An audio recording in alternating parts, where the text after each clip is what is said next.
Hi guys! I-flex ko lang yung pinakalumang plato dito sa bahay ni Mudra Bells. Alam ko guys, meron kayong plato na tulad dito. Siguro lang ha. Hindi ako sure.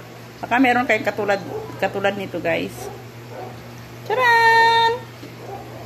Plato ng Mudra Bells. Gamitin ko na to guys kasi mag-request ako ni Mudra Bells na i-keep na itong plato na ito. Lagyan ko ito ng pritong isda kasi nagprito ako ng isda. Galing ako sa labas at may binili.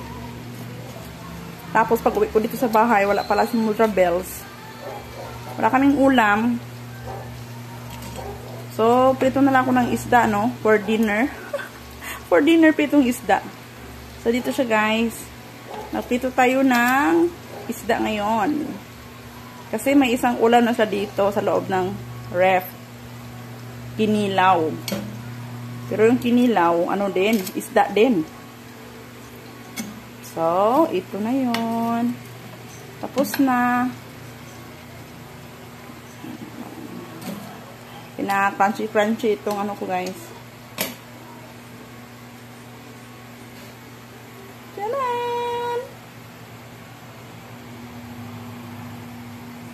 Itong isda. Maraming salamat guys sa inyong panonood ng aking video. Hanggang sa muli, ito si Heavenly Shine. Bye!